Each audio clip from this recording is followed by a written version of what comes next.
तर आता तुम्हाला लक्षात आलंय की आपण जे बेस फॉर्म म्हणतोय हे बेस फॉर्म्स पूर्ण व्यवस्थित झाल्यानंतर जी एनर्जी आपल्यामध्ये निर्माण होते ती एनर्जी निर्माण झाल्यानंतर मग आपल्याला त्या एनर्जीचं युटिलायझेशन कसं करायचं आहे ते युटिलायझेशन करत असताना मग आपल्याला लक्षात येतं की आपली स्मरणशक्ती जी आहे ती स्मरणशक्ती देखील तेवढं कार्य करणं त्या स्मरणशक्तीने गरजेचं आहे.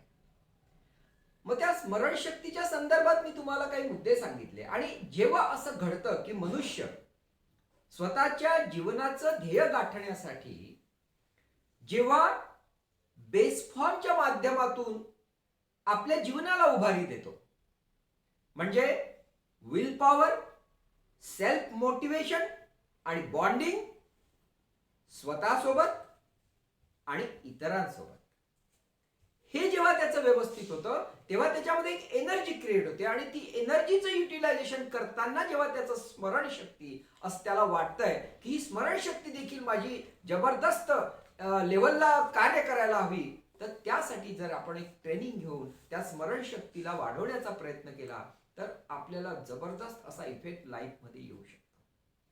आणि जेव्हा अशा पद्धतीचा व्यक्ती आपल्या समोर दिसतो, आपल्याला कधीतरी एखादा अनुभवायला येतो की जो व्यक्ती या सगळ्या प्रक्रियेतून जातोय आणि त्याचं जीवन जेव्हा आपण प्रत्यक्षात बघतो तेव्हा त्या व्यक्तीचं प्रत्येक चालणं बोलणं हे आपल्याला मोटिवेट करत असतं. त्याची प्रत्येक कृती आपल्याला मोटिवेट करत असते.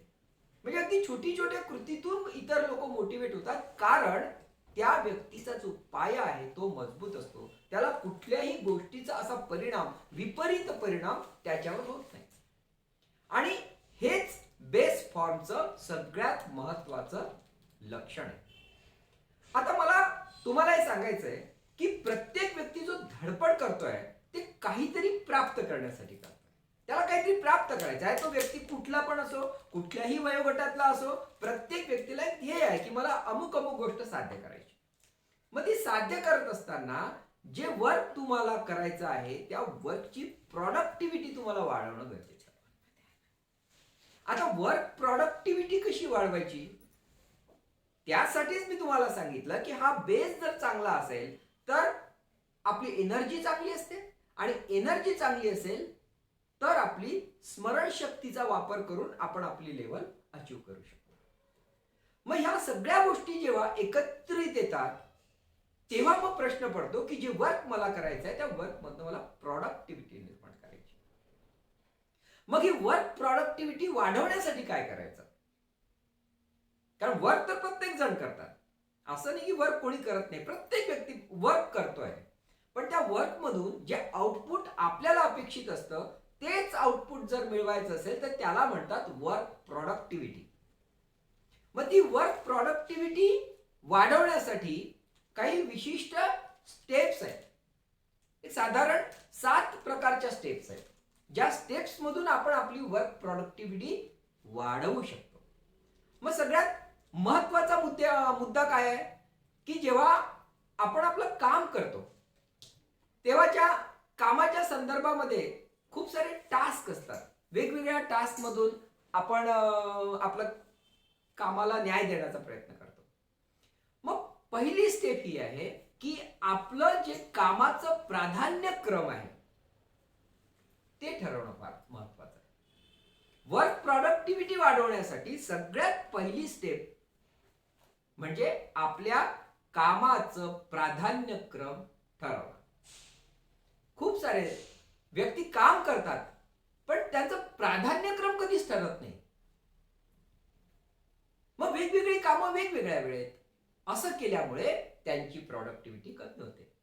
मग हे प्राधान्यक्रमाने कामाचं नियोजन करणं हे सगळ्यात पहिला टप्पा आहे ज्याला आपण म्हणू लिस्ट ऑफ युअर टास्क. आपल्यासमोर खूप सारे टास्क आहेत दिवसभरामध्ये. मग त्या लिस्ट मधून पहिल्या नंबरवर कोणतं, दुसऱ्या कोणतं, तिसऱ्या कोणतं, ही प्रायोरिटी तुम्हाला ठरवावी लागेल. ते प्राधान्यक्रम तुम्हाला द्यावा लागेल. हा पहिला टप्पा आहे, म्हणजे ही पहिली स्टेप आहे. जर तुम्हाला वर्क प्रोडक्टिव्हिटी वाढवायची असेल तर ही पहिली स्टेप लक्षात ठेवायची. दुसरी स्टेप काय आहे की आपण ज्या काही गोष्टी करत असतो तर आपला फोकस असतो त्या कामाकडे. आपल्याला वाटतं की मला ते काम माझं झालं पाहिजे.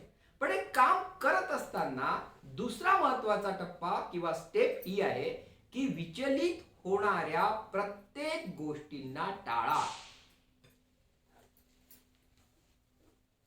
कारण काम करत असताना विचलित होण्याची स्थिती पण आपली वाढते, किंबहुना निर्माण होत आहे.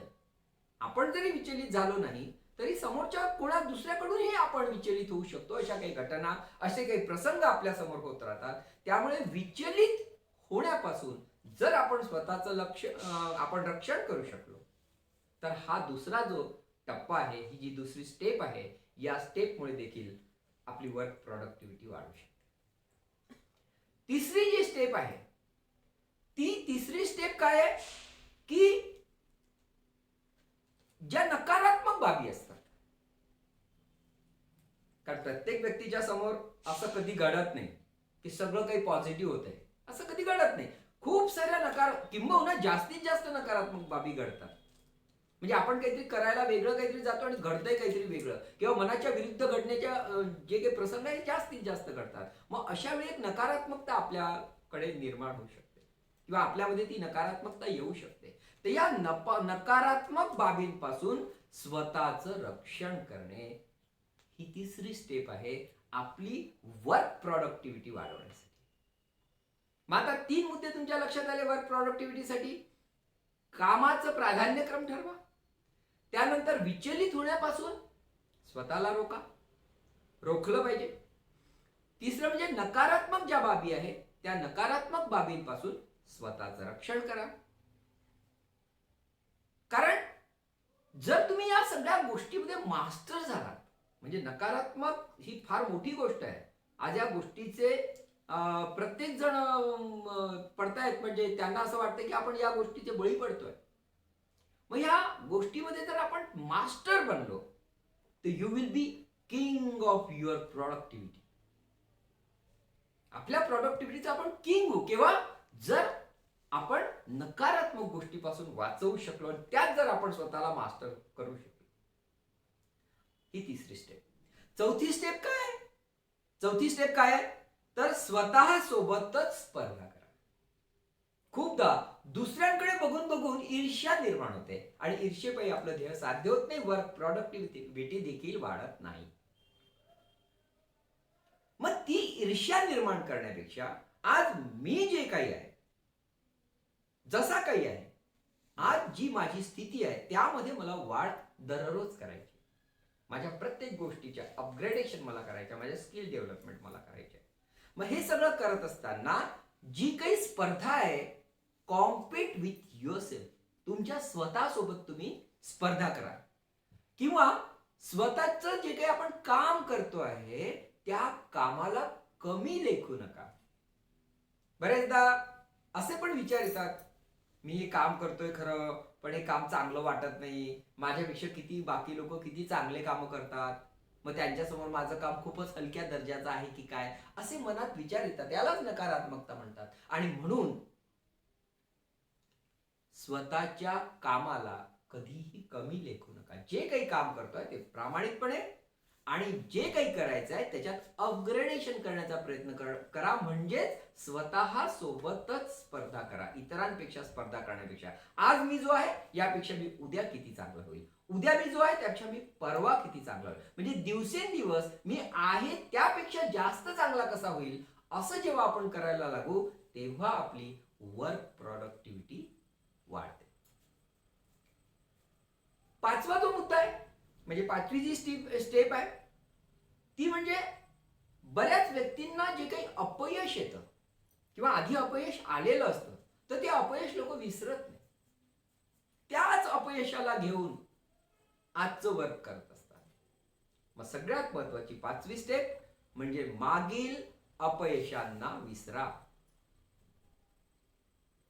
जे झालंय ते झालंय, तो दिवस येणार नाही, ते अपयश पुन्हा येईल नाही माहिती नाही, मग त्याला विसरा. ते विसरण्याचं जर आपल्याला स्टेप जमली तर मी आज जो आहे यासाठी मी फुल फोर्सनी काम करू शकतो आणि तेव्हा माझी वर्क प्रोडक्टिव्हिटी वाढू शकते. अदरवाईज काय होईल, otherwise you will cripple you to stop your success further. जे काही तुम्हाला पुढे सक्सेस मिळवायचा आहे तो तुम्ही स्टॉप करू शकता.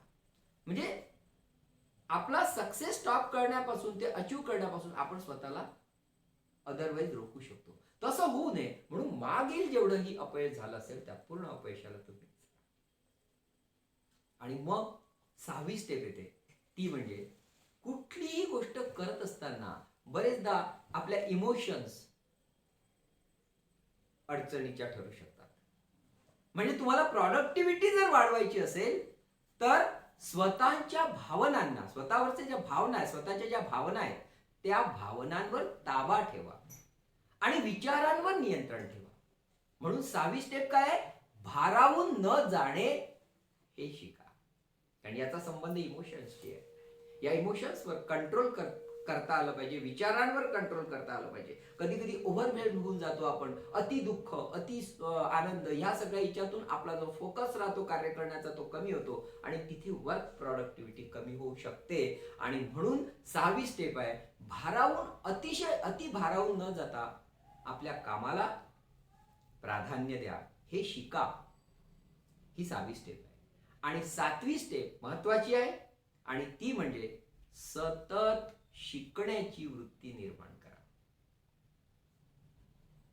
कारण माणूस हा आयुष्यभर एक स्टुडंट असतो. तर त्याचा जो विद्यार्थी दशा आहे ती विद्यार्थी दशा सतत ठेवायची आहे. म्हणून सतत शिकण्याची वृत्ती निर्माण करा. आणि सतत शिकण्याची वृत्ती निर्माण करायचं म्हणजे नेमकं काय करायचं तर आपले ज्या काही स्किल्स आहेत त्याला सतत अपग्रेड करा, सतत अपग्रेड करा. Compete with yourself, compete with yourself. असं करत करत करत करत एक अशी स्थिती, असं वर्तुळ तुमच्या भोवती निर्माण होईल, असं वलय निर्माण होईल की तुमची वर्क प्रोडक्टिव्हिटी ऑटोमॅटिक ऍडव्हान्स लेवलला जाईल. आणि ती ऍडव्हान्स लेवलची वर्क प्रोडक्टिव्हिटी तुम्हाला समाधान देईल. तर त्या दृष्टिकोनातनं हा जो बेस फॉर्म आहे हा लक्षात ठेवा.